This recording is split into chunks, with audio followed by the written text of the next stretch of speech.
She rose from the dirt roads of a forgotten village to the cold corridors of medicine. They tried to break her, body, soul, and spirit. But fate had other plans. She had eyes like lanterns, soft, glowing, and full of hope. But even the brightest light can be swallowed by darkness. Amara Ekene was just 26. A newly minted doctor from the rough ends of Enugu State, Nigeria, where dreams are expensive, and every success feels borrowed. She fought tooth and nail to earn that white coat. Studying by candlelight. Walking miles to school at early age. Her mother roasted plantains to pay her fees.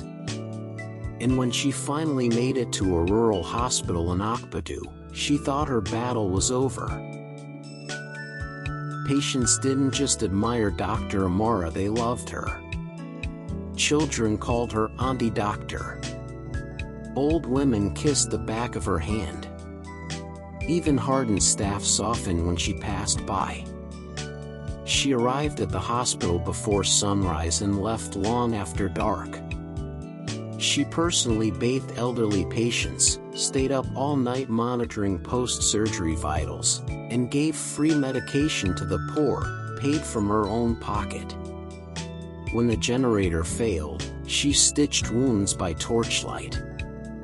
When water ran dry, she fetched it herself. Her lab coat was always clean, but her shoes were always dusty. Not because she walked with pride, but because she walked everywhere to help someone else. But the real war was just beginning. Her boss, Dr. Adebayo, a man old enough to be her father, didn't see a doctor, but he saw a target.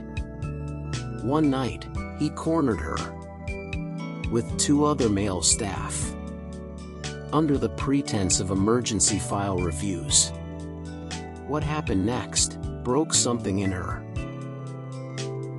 An hour later, Amara working out in silence. Other doctors saw her and asked, "Doctor, are you okay?" She didn't quit. She didn't cry. She became quiet, efficient, cold. Her light flickered, but never went out.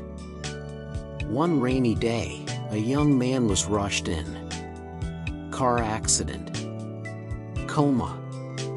His name, Toby Adeoye, the son of a powerful businessman who owned estates in Abuja and abroad. Amara took charge of his case, not for his wealth, but because something in his still face stirred the healer in her again. Toby woke up a month later. The first thing he saw was Amara beside his bed. "Are you an angel?" he asked, voice cracked. She laughed, her first real laugh in months. It startled even her. Toby was charming, stubborn, and childlike. He refused any other doctor. "She brought me back," he'd say, "let her finish the job." Over months of physiotherapy, she helped him walk again. He helped her smile again. Toby flirted endlessly, often faking chest pains just to see her. One day, during a therapy session, he said, "Marry me," and she thought it was a joke.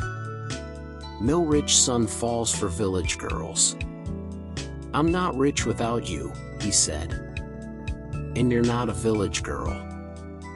You're the woman who saved me."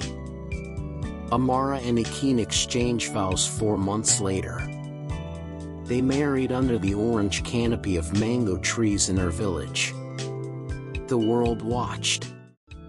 Toby's father, impressed by Amara's humility and strength, donated 200 million naira and built a new hospital, with Amara as chief medical director. And when she walked into the new facility, she saw the names on the staff list. Dr. Adebayo and one of the other staff that humiliated him.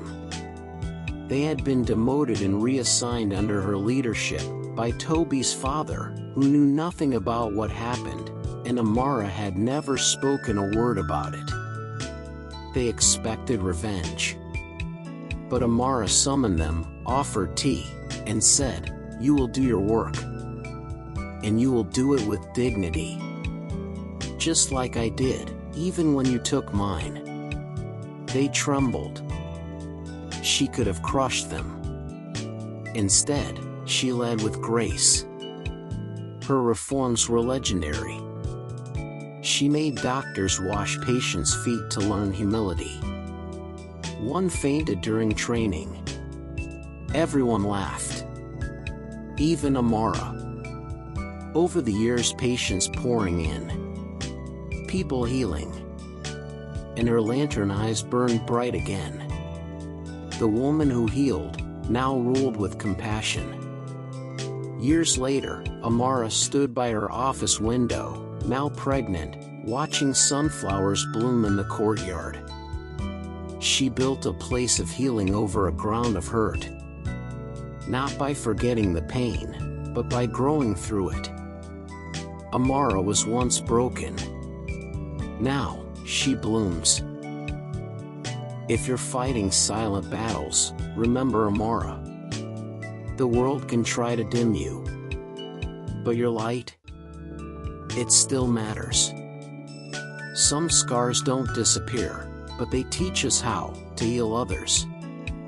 She could have sought revenge. Instead, she chose mercy. And in doing so, she became more than a survivor. She became a symbol of grace. Thanks for watching. If this story moved you, don't forget to like, subscribe, and share. Someone out there needs to hear it.